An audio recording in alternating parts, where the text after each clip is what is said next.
Nagdadasal. At nananagig kami nagagawin ko. Ano yung sabi ba ng doktor? How will we get well? Yung cancer po yan, ano pong stage ang hindi na magagawa. So, sabi ng doktor, stage 3. Kasi dati hindi pa namin alam. Ayaw ko question ng bakit yung anak ko. Kasi na una-una, napakabata. Napakabait, walang vision. So, siya hindi magtataka ka. So, sabi ko, anak, huwag mo na iniwan si mama. Sabi niya, mama ko nag-iiyak. Hindi kita iiwan. Ang iyong sinasabi ko na gusto ko mauna ako. Paano kayo?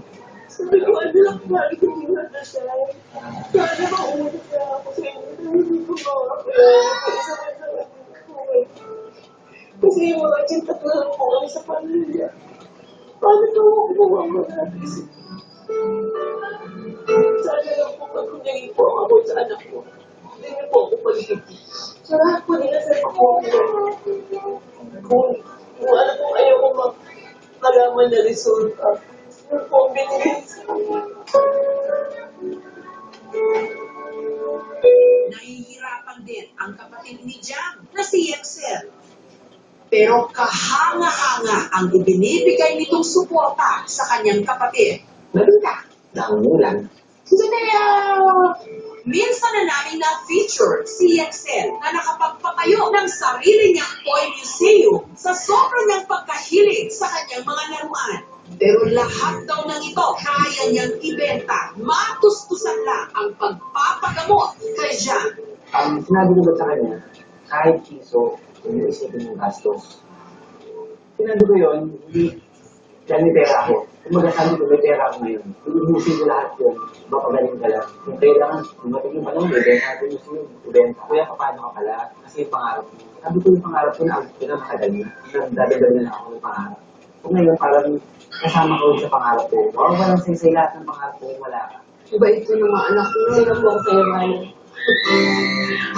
Bagamat hirap si Jam sa tindi ng kanyang sakit, biyaya pa rin daw itong maituturi dahil sa pamamagitan nito, mas lalo silang naging malapit ng kanyang kuya. Pag hindi tayo palagi, kakain, gano'n, hindi kami, ito, wala kami dyan talaga kamusap. Ngayon lang po ang nangyari. Ngayon lang kami nagyakap.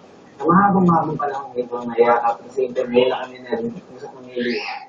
Sobrang siya ako sabi sa akin, kahit anong mangyari sa akin, tatangalin ko, buong buhay ko ito sa'yo. Hiwalay ang mga magulang ni Jam, pero todo suporta rin ang kanyang ama. Parang gusto ko kunin yung sakit na pag nakikita ko siya naghihirap, parang gusto ko ako lang maghihirap yung ganyan. Kasi masyadong pa siyang tanggapin natin kung anong bigay ni Lord.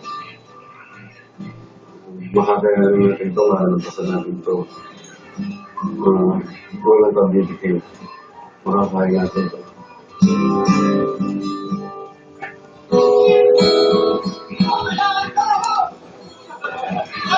Nitong March 20, isang surprise birthday party ang ibinigay nila kay Jam. Father God, I thank you for this time. Ito po yung pinakaganda birthday gift na lang sa buong buhay. Gusto ko magpasalamat sa Father sa inyo. At nagpaparas ko sa inyo na magpapagaling ako. Yes.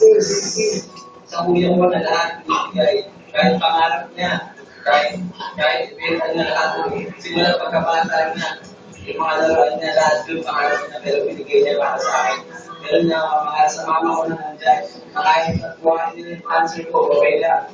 Basta makita nilang na okay ako, wala akong sakit. Ma, sobrang I love you, ma. Papa, pa, kahit hindi tayo masyadong ikakasama pa, sobrang mahal na mahal kita na. May message ko kayo. Alam ko, anak, hindi kasi nungaling. Ito pa rin yun.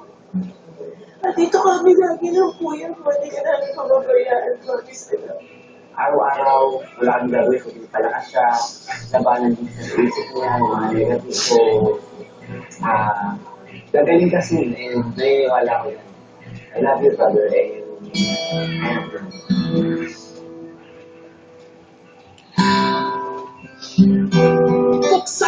daw ng cancer ang kanyang katawan. Buong-buo naman ang pagmamahal na nakukuha niya mula sa kanyang pamilya at mga kaibigan. Yun ang nagpapatibay sa kanya. What does that make you feel? Sa akin, nagkaroon ako ng sakit. Lahat po ng pagmamahal, nakabasa ko, lahat na nararamdaman ko, lahat na nagbibigay, lahat na suporta. Sobrang po sa akin na very fortunate and blessed na at least nalaman ko na kumaga, hindi pa ako nagarap ako sa effort. Naramdaman ko na ang kala ko pamahal ng mga tao.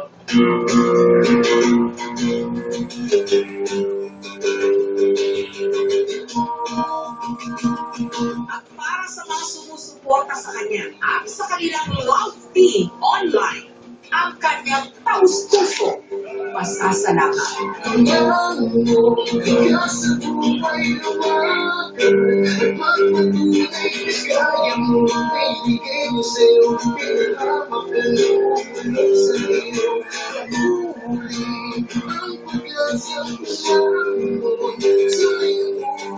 Sabi nila, ang